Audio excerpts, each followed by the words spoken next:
Nous sommes de retour après une petite pause, toujours donc dans ce parcours, euh, cette fresque historique. On essaie donc de retracer l'histoire du texte biblique depuis donc aujourd'hui jusque le plus loin qu'on peut remonter. Avant la pause, ce qu'on expliquait, c'est donc que les plus anciennes Bibles complètes date de l'an 1000 de notre ère environ, 10e siècle, voilà, on va dire Codex d'Alep ou Sassoun, etc. Mais avant, on va avoir des textes fragmentaires. C'est tout ce qu'on aura à se mettre sous la dent en hébreu. Si on va avoir des Bibles complètes, il faut regarder du côté du grec notamment, où on a des belles Bibles. Alors je vais revenir sur les fragments hébreux, mais je voulais quand même vous montrer aussi une photo du Codex Vaticanus. Voilà à quoi ça ressemble. Là. Donc c'est encore voilà, un manuscrit, une Bible, présenté lui aussi sur 3 colonnes, ce qui est assez classique, sauf que cette fois-ci, évidemment, c'est en grec.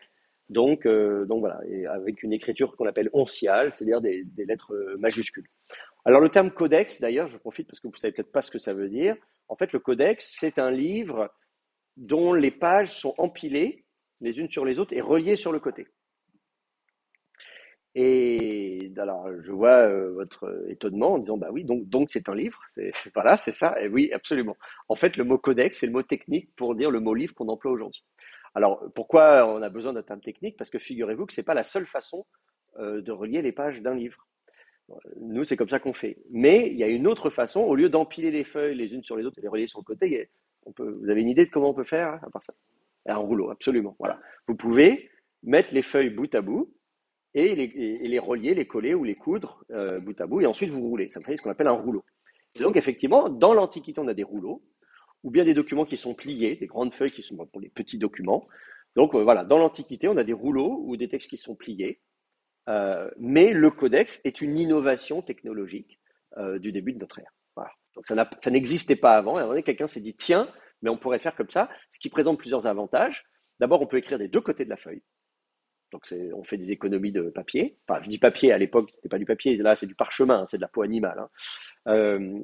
Et en plus de ça, on peut naviguer beaucoup plus vite. Parce que si vous roulez, imaginez vous avez un rouleau. Je vais vous en montrer un tout de suite. Vous verrez, je vais vous montrer un rouleau de la Bible, on va en parler. On va pas regarder ça. Je vais aller là plutôt. Voilà, je vous en montre un. Alors, attendez, pourquoi on peut pas tout. Faut que je rate. C'est ma fenêtre qui est un peu trop petite. Ça ne marche pas. Je vais la raccourcir un peu. Tac, comme ça. Voilà. Alors, si vous regardez ce rouleau, vous voyez, on peut le dérouler virtuellement. Hein, merci Google. Vous voyez, c'est marqué Powered by Google en bas à gauche. Et donc, vous avez comme ça des feuilles qui sont cousues. On voit parfois même les points de couture. Là, on les voit assez bien. Là, si on peut même zoomer. Vous voyez, vous pouvez voir très bien on peut voir très bien la ficelle, la couture, et vous voyez également même le grain, vous voyez, de la peau animale, hein, c'est de la peau de bête, et vous voyez vous voyez la peau. Alors, donc un rouleau comme ça, il fait 7 mètres de long. S'il est roulé dans un sens, vous avez le début du livre, ça c'est le prophète Ésaïe en l'occurrence. Si vous dites, ah mais moi ce que je veux lire c'est le chapitre 55 ou le chapitre 60, il va falloir tout dérouler. Vous savez, c'est comme quand on est sur ton téléphone et qu'on est en train de scroller en disant mince, j'ai vu un truc, c'était où, et on est là, c'est à l'infini comme ça, à la fin. Bon. Donc, c'est un peu compliqué à manipuler le rouleau. Donc, le codex permet, vous voyez comment ça marche, vous dites, tiens, je vais aller tout de suite à la fin de mon livre, je l'ouvre à la fin et hop, je suis tout de suite au bon endroit. C'est formidable. Oui. La principale différence entre le codex et le livre contemporain, c'est le support, en fait, parchemin papier. Oui. Avec un plombier. Alors, on peut faire des codex. Alors, à l'époque, il y a 2 supports d'écriture, le parchemin et le papyrus. Le papyrus est utilisé depuis plusieurs milliers d'années avant notre ère. Donc, le papyrus, c'est très ancien. Le papyrus, vous savez ce que c'est, hein, c'est des roseaux, voilà. Vous découpez vous faites des petites bandes, vous mettez une couche verticale, une couche horizontale, vous collez les deux, et voilà, ça vous fait un support d'écriture. Ça existe depuis très longtemps en Égypte, dans le delta du Nil, on a du roseau, du papyrus. Le parchemin apparaît, les plus anciens qu'on ait, c'est vers le 6e, 5e siècle avant notre ère. Voilà. Donc, après, il y en a peut-être eu avant, mais qui ont disparu, on ne sait pas. Hein. Mais en tout cas, voilà, les plus anciens parchemins qu'on a, c'est ça. Et là, bon, il faut prendre un animal, il faut le tuer, il faut le dépecer, il faut traiter la peau. Voilà, c'est pas, voilà, c'est un peu compliqué à faire. Mais bon, c'est faisable. Et effectivement, le papier arrivera beaucoup plus tard. Le papier, il apparaît d'abord en Chine. Hein, il me semble qu'il y a pas mal de temps déjà, on savait faire du papier en Chine, mais effectivement, ça arrive chez nous plus tard. Voilà, donc justement, donc j'y viens. Euh, si vous voulez remonter davantage le temps pour trouver des manuscrits bibliques, vous n'aurez pas de Bible complète. Donc vous n'aurez rien de complet avant, voilà, concrètement, quand je veux dire en grec, vous avez le Codex Vaticanus, 4e siècle, mais vous n'aurez rien de, vous pouvez pas, pour l'instant, voilà, peut-être on va trouver, hein, mais pour l'instant, on n'a pas de Bible complète plus ancienne. À mon avis, on n'en trouvera pas parce que justement, je ne suis pas sûr que la Bible en tant que telle existait, c'est-à-dire la liste des livres n'avait pas encore été faite avant. On y viendra, c'est un autre chapitre. Mais on va trouver des manuscrits plus anciens. Et notamment, là, ce que je viens de vous montrer, c'est ce qu'on appelle les rouleaux de la mer morte, ou les manuscrits de la mer morte, les MMM pour les intimes. Les rouleaux de la mer morte, je les ai mis à cheval avant, après Jésus-Christ, parce que justement, ils couvrent une période de temps assez longue. On en a qui pourraient remonter, on ne sait pas, 5e, 4e avant Jésus-Christ. Ça, c'est moi qui ai cette idée-là. J'ai écrit un article et voilà, il faudrait faire du carbone 14 pour le vérifier. Jusqu'au deuxième après Jésus-Christ. Vous voyez, donc deuxième siècle après Jésus-Christ. Donc, vous voyez, ça couvre une période de temps assez longue, pratiquement un demi-millénaire. Et on a grosso modo 1000 rouleaux. Alors, le nombre n'est pas exact parce qu'en fait, la plupart, c'est des fragments. Donc, concrètement, on a allez, 30 000 fragments, un peu plus, entre 30 et 40 000 fragments. Donc imaginez, vous avez 1000 puzzles, vous mélangez tous les puzzles ensemble, ça vous fait voilà, 30 ou 40 000 fragments. Et la plupart, je vais vous montrer à quoi ressemblent la plupart de ces fragments. Je vais vous montrer justement un des plus anciens, qui pourrait être un des plus anciens. Euh, vous avez ici voilà, tout un tas de petits fragments. Et voilà, vous voyez un peu à quoi ressemblent tous ces fragments qui ont été découverts donc, au milieu du XXe siècle, souvent par des bédouins. Voilà, les fragments, ils sont à l'envers là. Donc là, vous en avez un là comme ça, par exemple, dans une écriture qu'on appelle le paléo-hébreu. Donc c'est une ancienne écriture hébraïque. Ça n'est pas l'alphabet que vous allez apprendre quand vous allez étudier l'hébreu. C'est un autre alphabet qui était utilisé avant. Et donc voilà, vous voyez, ça c'est du parchemin. Et vous voyez qu'ils sont tout déchirés, c'est des confettis. C'est des tout petits machins. Hein. Je vais vous montrer, il y a une échelle quelque part. Là, vous voyez, il y a des centimètres. Là, hein. 1 centimètre, ça fait ça. Donc vous avez tout un tas de petits fragments comme ça.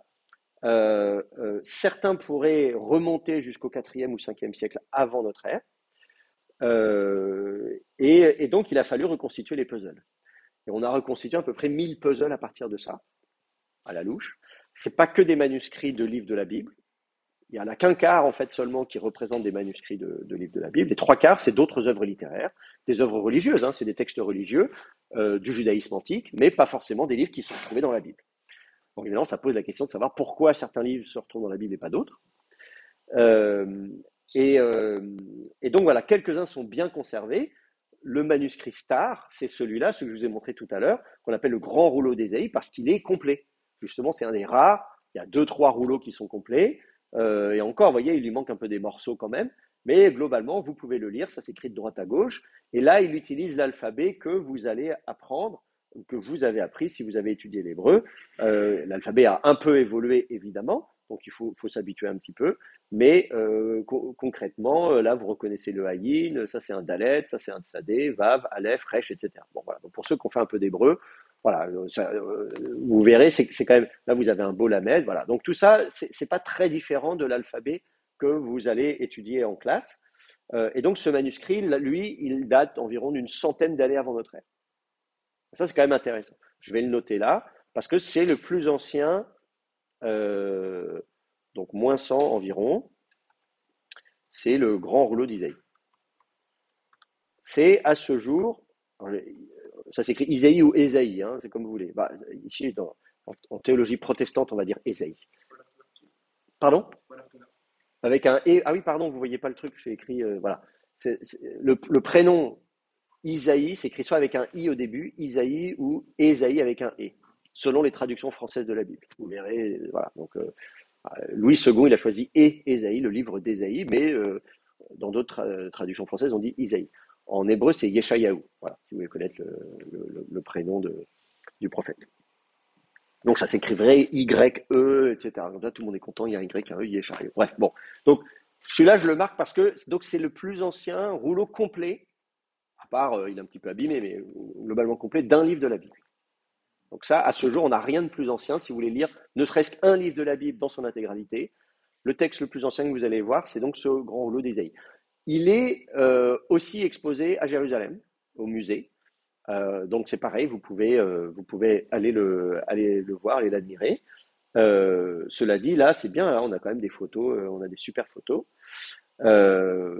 Donc qui permet, voilà. Et s'il fait 7 mètres de long quand même, hein. 7 mètres de long, et c'est un livre de la Bible. Hein. On parle des Proverbes, la Genèse, le machin. Imaginez des dizaines de rouleaux qui font chacun. C'est ça si vous essayez d'imaginer à quoi pouvait représenter la Bible à l'époque, ça ressemblait à ça, quoi. Donc, imaginez la taille du truc. Ah, j'ai vu quelqu'un. Oui,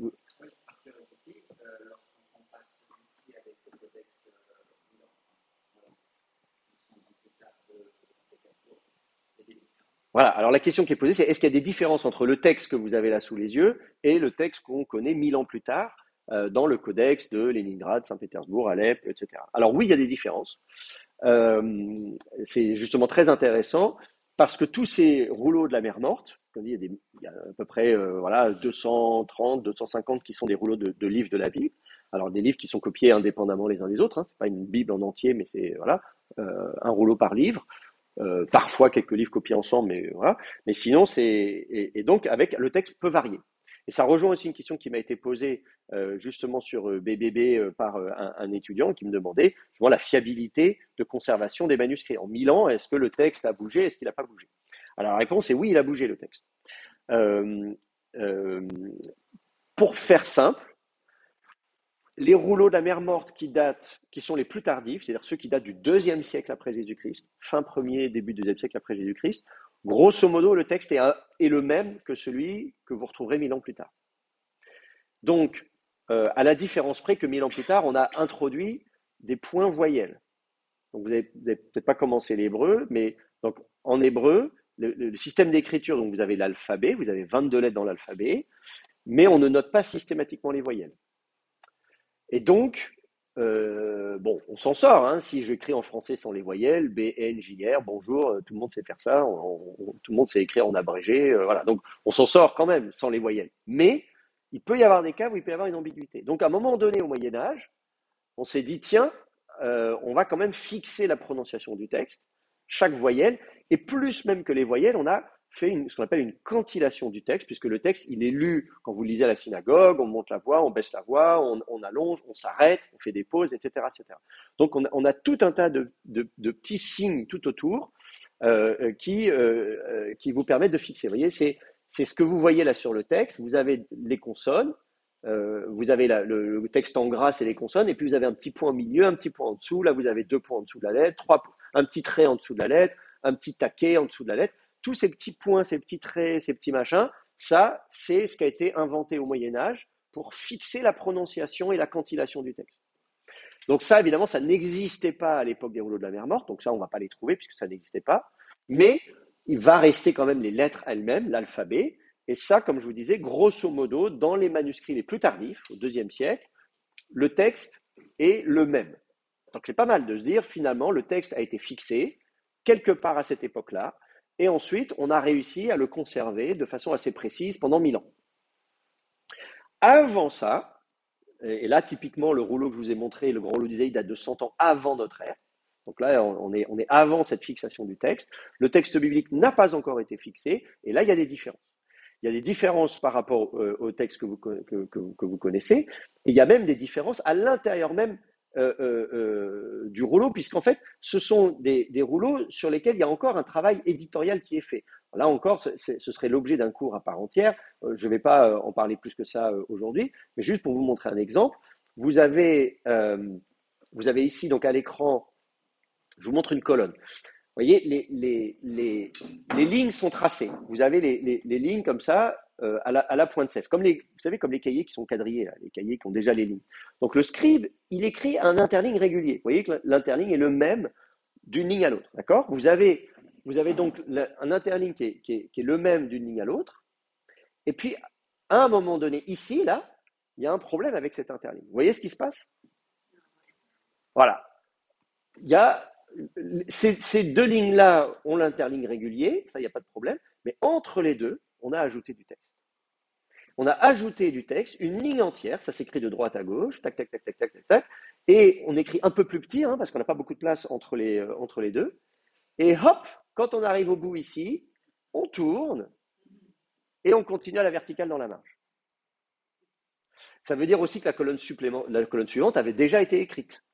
Donc ça veut dire que cette ligne, elle a été ajoutée, pas juste, on pourrait dire, ah, le gars, il a copié cette ligne, puis cette ligne, et tout de suite, ah mince, j'ai oublié. Ça peut arriver, hein, je ne sais pas, on a une notification Instagram et on est distrait, et après, voilà, donc là, ça peut arriver à tout le monde. Et du coup, il s'est rattrapé tout de suite. C'est pas ça qui s'est passé. Il a copié tout son rouleau, en tout cas au moins la colonne suivante, et après coup, lui ou quelqu'un d'autre a dit, ah non, mais à cet endroit-là, il faut ajouter une phrase. À l'inverse, ici, juste avant, vous avez des petits points au-dessus là. Et ces petits points, c'est ce qui était utilisé à l'époque pour dire ça, il faut supprimer. Aujourd'hui, on raye. Vous savez, quand vous rayez votre texte, ça, tu vires. Bon. Donc là, ça, il y a Melech Yehuda, le roi de Juda, pof, on a viré ça. Là, vous avez Bi-Yerushalayim, à Jérusalem, on a supprimé ça. Donc, on a certains mots, des expressions qui, on dit non, on les raye, ça, on n'en a pas besoin. Bon, c'est vrai, comment dire, on est dans un texte, des fois, quand on se relit, alors je ne sais pas si vous avez l'expérience de relecture, d'écriture, bah si, forcément, vous devez faire des dissertations, des choses comme ça, donc comme tout le monde, vous écrivez, vous changez un truc, vous dites non, là, je vais plutôt bouger cette phrase, je vais plutôt la mettre là, voilà, etc., etc. Moi, je le fais aussi, bien sûr, je suis directeur de collection, donc en tant qu'éditeur, voilà, des gens me soumettent des textes, je les corrige, des étudiants aussi, évidemment, me soumettent je sais pas, des mémoires ou des choses comme ça. Voilà, bon, j'ai été aussi même directeur d'un hebdo, donc j'ai des journalistes qui écrivent des articles. Donc voilà, on relit l'article et on dit non, là on comprend pas ce que tu dis, trouve un autre mot. Là, faut que tu expliques un peu plus. Là, au contraire, non, non, non, là tout ça c'est superflu, tu vires, tu vires, tu vires. Et donc ce travail éditorial, donc vous pouvez imaginer le type de travail éditorial qu'on fait aujourd'hui. Eh bien, on faisait le même travail éditorial sur le texte biblique il y a 2000 ans. Ce qui nous surprend, nous, c'est qu'aujourd'hui, on n'aurait pas l'idée de faire ça sur la Bible. Vous voyez, on ne va pas se dire, oui, alors je lis la Bible, bon, tel verset, c'est pas mal, mais en fait, on pourrait quand même. Bon. Ça, on ne le fait plus. À l'époque, on le faisait. Et donc, là, on le voit, on a la chance d'avoir découvert des manuscrits, on est témoin, vous voyez comme moi, là, quelqu'un qui dit non, tiens, ça je l'enlève, ça je l'ajoute, etc., etc. Et vous voyez, à chaque colonne, là c'est pareil, là il a ajouté un petit truc ici, etc. Là, vous avez encore des choses dans la marge, vous voyez, à la verticale, il dit non, mais attendez, là je continue, j'aimerais ajouter un petit bout ici. Là, il remplace, je supprime, je remplace par autre chose, vous voyez, et je rajoute encore un truc ici, et hop, et je continue dans la marge. Vous voyez tout ce travail. Donc, c'est ce qui fait que le texte biblique est encore en train d'être construit, d'être amélioré, jusqu'à ce qu'il atteigne donc son stade final, comme je disais, aux alentours du IIe siècle après Jésus-Christ, où là, à un moment donné, on a dû se dire, bah non, le texte, il est très bien comme ça, on n'y touche plus. Et ensuite, on l'a copié de façon assez précise, et c'est ce qui fait que quand vous avez effectivement des codex qui datent de 1000 après Jésus-Christ, le texte que vous lisez est en fait un texte plus ancien que ça. Donc, pour répondre à la question qui était posée sur BBB et par vous, donc, est-ce que le codex de Leningrad, de Saint-Pétersbourg, est-ce que les Bibles hébraïques médiévales sont fiables dans la transmission du texte? La réponse est oui et non. C'est-à-dire, à la fois, oui, on peut dire qu'elles ont été très efficaces pour préserver le texte et conserver une tradition textuelle pendant 1000 ans.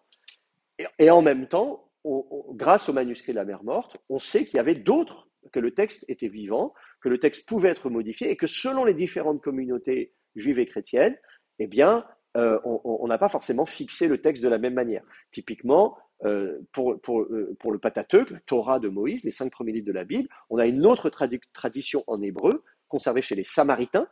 Donc les Samaritains, vous connaissez peut-être dans la Bible, les habitants de Samarie, les Samaritains, la Samaritaine dans Jean chapitre 4, la parabole du bon Samaritain, voilà. Donc les Samaritains, c'était aussi une communauté israélite. Ils avaient donc la Torah de Moïse, les 5 livres de la Bible, ils les ont encore aujourd'hui.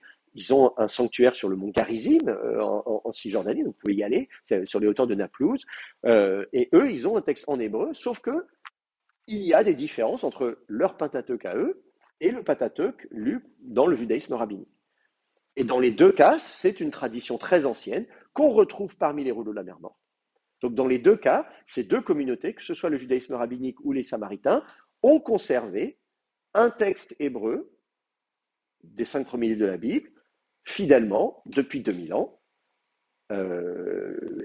Mais il y a 2000 ans, c'était des versions différentes. Alors, c'est pas quand vous regardez le rouleau d'Isaïe, vous voyez, c'est pas non plus, ça reste le même livre si vous voulez. Et les différences que vous observez ne vont pas aboutir à faire deux livres totalement différents qui disent l'un le contraire de l'autre. Donc, je sais que ça peut être déstabilisant justement pour des gens qui sont des lecteurs assidus de la Bible et qui peuvent se dire ah bon, mais moi depuis voilà, je lis ma Bible et là on est en train de me dire qu'en fait le texte que je lis peut-être qu'il a changé, que c'est pas le bon, que machin. Donc ça va faire partie du travail de ce que vous allez apprendre. Vous allez être outillé pour pouvoir justement faire vous-même ce travail, consulter les manuscrits, les mettre côte à côte, comparer l'hébreu, le grec, etc., pour comprendre l'évolution du texte. Mais je vous rassure, il n'y a rien de fondamentalement, diamétralement opposé du point de vue de la théologie et du message qui ressort du texte biblique. Hein. C'est comme pour les traductions françaises de la Bible tout à l'heure. Vous pouvez prendre n'importe quelle traduction. Voilà, il y aura des différences, mais le noyau est le même. Le cœur du message est le même. Donc ça, je peux vous rassurer pour ça. Oui.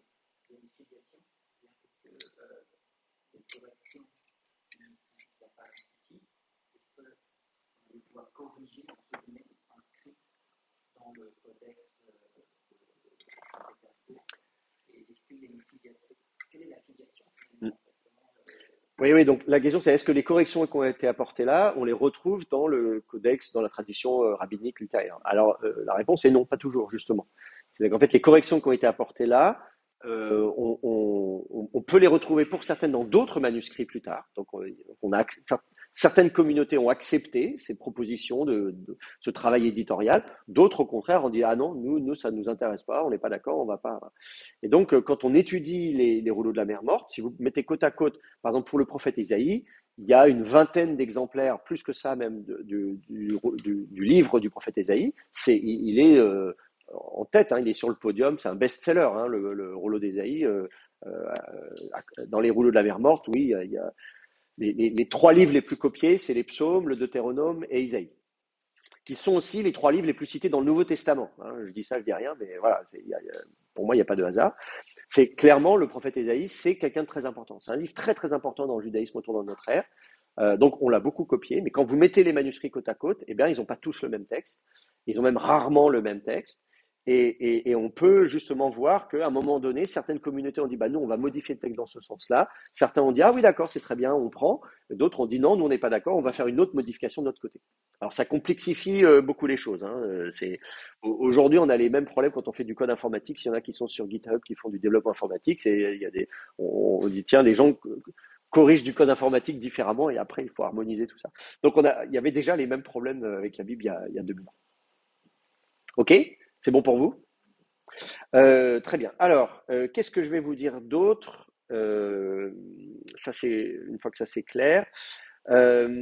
Oui, alors quand même, la question qui est posée malgré tout, c'est la question du canon. C'est de dire finalement, alors je m'appelle le canon, c'est-à-dire l'autorité des livres de la Bible. C'est-à-dire de dire qu'est-ce que ça nous dit de l'autorité que ces livres, est-ce que c'était déjà les Saintes Écritures? Voilà. Est-ce qu'on peut dire, voilà, ce livre-là, est-ce que le livre d'Ésaïe avait autorité? Je vous disais tout à l'heure, le livre d'Ésaïe, lui, il est un des plus copiés. Donc, on ne prendrait pas la peine de le copier, recopier, recopier. Le parchemin, ça coûte cher, ça prend du temps, etc., si ce livre n'avait pas d'importance. Donc, ça veut dire que les gens le copiaient parce qu'ils le valorisaient. Pareil pour les psaumes, pareil pour le Deutéronome, qui sont les livres les plus copiés. À l'inverse, vous avez des livres qui sont pratiquement pas attestés. Le livre de Josué, par exemple, vous avez 2 exemplaires du livre de Josué. Manifestement, le livre de Josué n'intéressait pas beaucoup. Je ne sais pas s'il vous intéresse, vous, mais en tout cas, parmi les rouleaux de la mer morte, on ne peut pas dire que ce soit un best-seller. Voyez, donc, cette analyse quantitative, elle peut nous dire quelque chose de l'importance de livres, de l'usage qui était fait en tout cas de ces livres. Ça ne veut pas dire forcément que le livre de Josué n'avait pas d'autorité, mais ça veut dire qu'on n'avait pas besoin de s'y référer régulièrement. Alors que le Deutéronome, bah si, ça c'est la Torah, c'est très important. Donc, grosso modo, si on regarde ça, on se dit, ah oui, voilà, nous aujourd'hui, comment dire, quand on achète une Bible, on a toute la Bible, enfin, sauf quand il y a des éditions avec le Nouveau Testament ou les psaumes, mais sinon, voilà, c'est un package, vous achetez toute la Bible comme ça, tous les livres sont dedans, et donc, voilà, on ne se pose pas la question de savoir s'il y a des livres qui seraient plus importants, entre guillemets, que d'autres. Mais à l'époque, la question peut se poser, puisque précisément, matériellement, ça aurait été très compliqué de faire un objet physique unique qui contienne toute la Bible.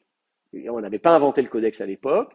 On pouvait faire des rouleaux, mais c'est très long. On a commencé à essayer de copier des 2 côtés d'un rouleau, mais c'est quand même compliqué de copier des 2 côtés d'un rouleau. Il faut tout dérouler pour repartir dans l'autre sens. Bon. Donc, vous voyez, donc à l'époque, on ne sait pas encore très bien comment faire pour faire un truc qui ressemblerait à la Bible.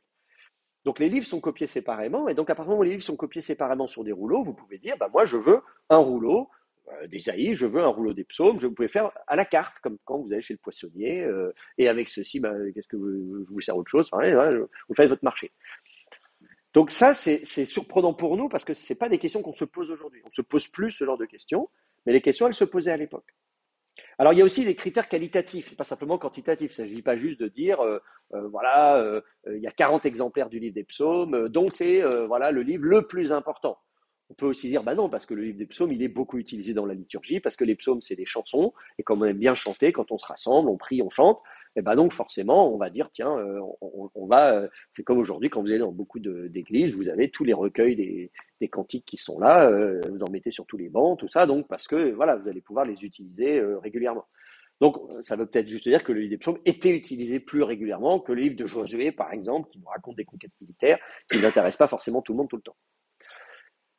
Donc, il y a aussi des critères qualitatifs. Ce qu'on observe parmi les rouleaux de la mer morte, c'est que seul 1/4 des rouleaux sont des textes de la Bible, 3/4 sont d'autres œuvres littéraires. Certaines de ces œuvres littéraires sont des commentaires sur des livres. Par exemple, on a un commentaire du livre d'Habakkuk, qui est très célèbre. Je pense de pouvoir vous le montrer parce que je crois qu'il est. Attendez, je vais refermer ça. Voilà, là vous avez le fameux pécheur d'Habakkuk qui est bien donc c'est un autre rouleau qui est un commentaire du prophète Habakkuk. Donc Habakkuk, c'est un des 12 petits prophètes dans la Bible. Et donc, bon, pareil, il est plutôt bien conservé, un peu en mauvais état. Vous voyez, comme je vous disais, le quadrillage là. Et puis, on nous dit, voilà, vous avez le mot pécheur qui apparaît tout le temps comme ça, qui veut dire l'interprétation. Hein, là, vous avez encore, voilà, Pichero, donc son interprétation, l'explication de ce verset. Donc, on cite un verset, voilà, du prophète Habakkuk.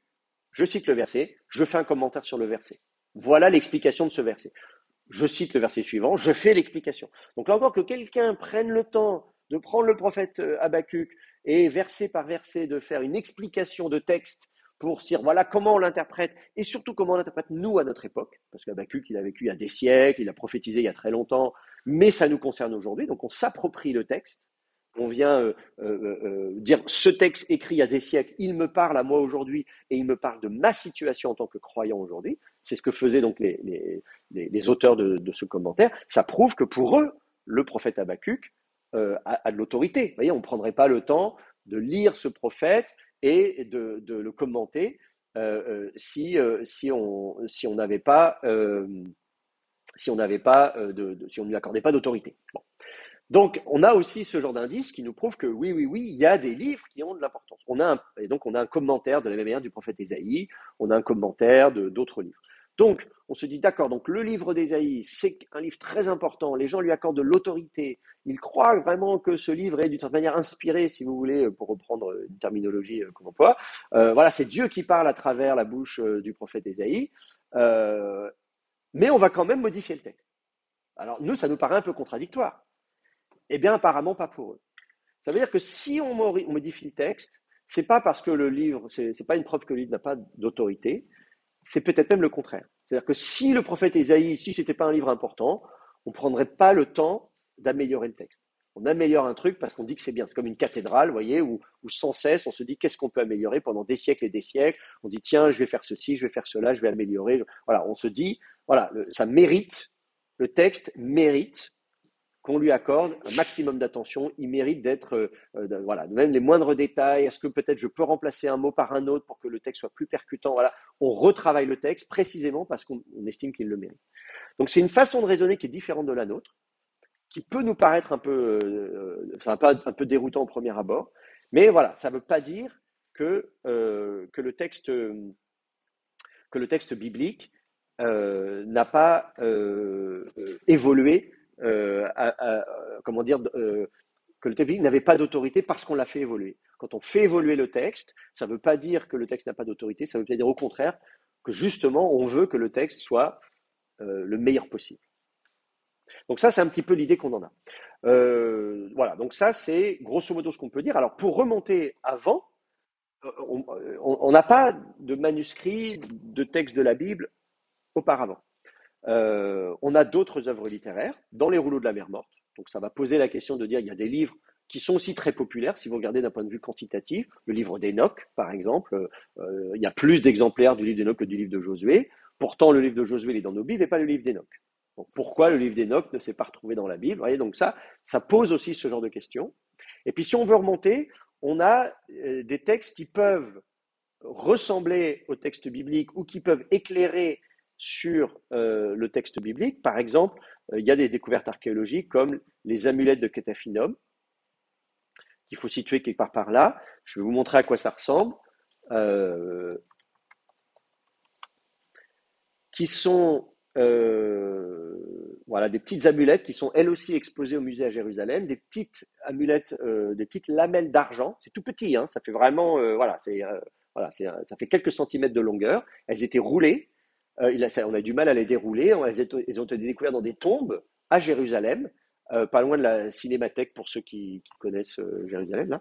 Et donc, c'était porté manifestement autour du cou. Et vous retrouvez dessus un texte qui ressemble un peu à ce qu'on a dans la Bible, dans le livre des Nombres au chapitre 6, ce qu'on appelle la bénédiction sacerdotale.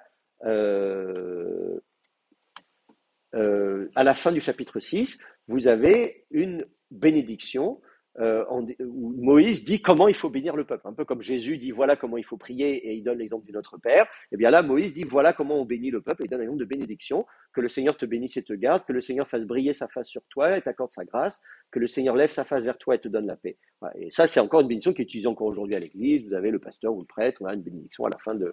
Voilà.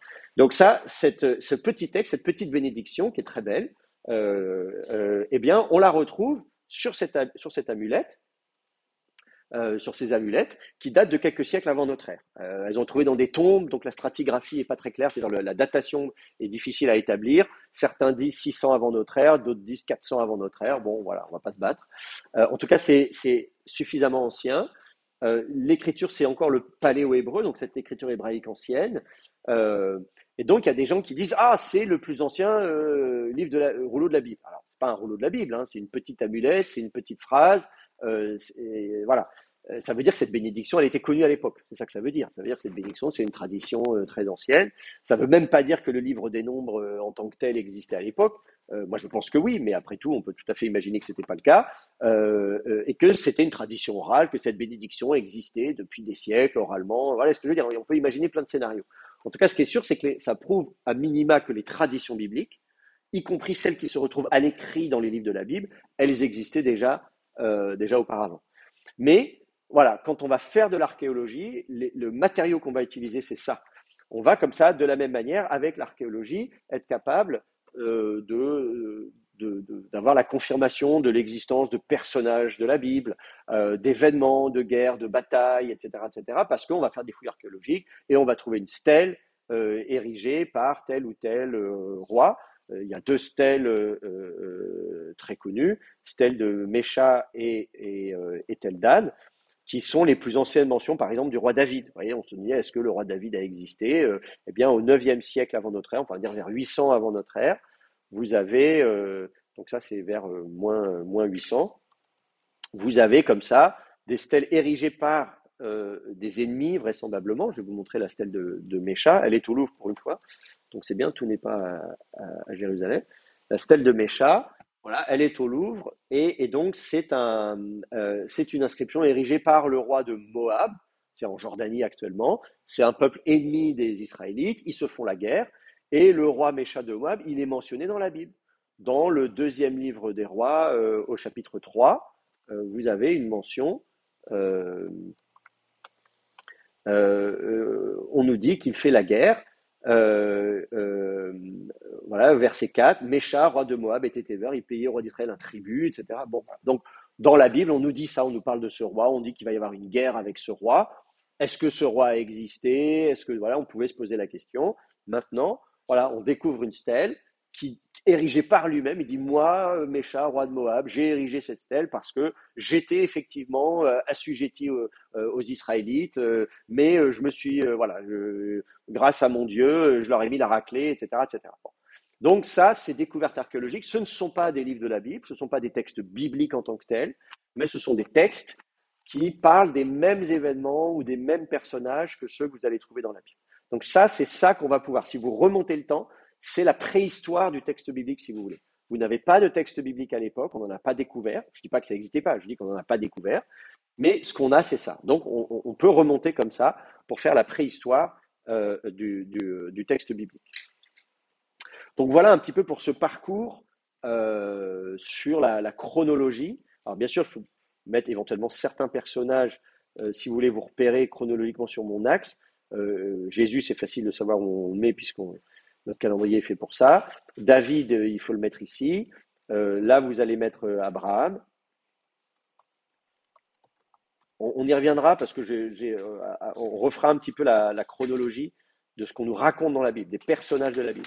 Là, pour l'instant, je vous ai parlé des découvertes de ce qu'on a comme matériaux, les manuscrits les plus anciens, mais on va revenir un peu sur ce que raconte la Bible. Certains d'entre vous, vous avez peut-être déjà connaissez déjà peut-être très bien l'histoire de la Bible, d'autres peut-être pas. Donc on fera un petit topo sur ce que nous raconte la Bible. Ce sera un autre chapitre qu'on va faire quand on va se revoir. C'est lundi, je crois. Je ne sais plus quand est-ce qu'on se revoit. Non, mardi. Je, je vérifie juste rapidement. Non, c'est mercredi. Mercredi. C'est ça, hein? Voilà, c'est ça. Donc on se reverra mercredi matin et après-midi. Et là, voilà, je continuerai avec donc un autre chapitre sur la chronologie de ce qu'on nous raconte dans la Bible. Et puis on discutera aussi, bien sûr, de la façon dont la Bible a été construite. Et puis on discutera aussi, on prendra des textes sur le thème, d'autres textes sur le thème de croire. Est-ce que vous avez des questions? C'est bon pour vous? Oui.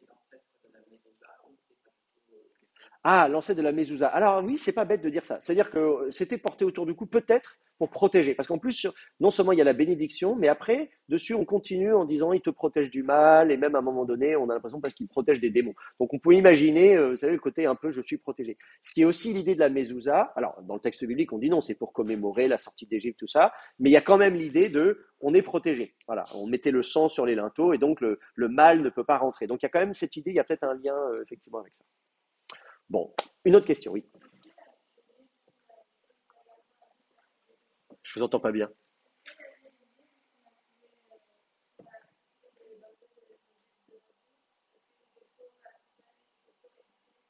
Ah oui, est-ce qu'il y a des livres qu'on a décidé d'enlever de la... Alors, on va en parler la prochaine fois. C'est une très bonne question, mais aujourd'hui, là, j'ai pas le temps de répondre aujourd'hui. Mais voilà, je retiens la question et on en parlera la prochaine fois. Ok, c'est bon pour vous? Alors, bah, très bien. Bonne journée, bonne fin de semaine. On se revoit mercredi.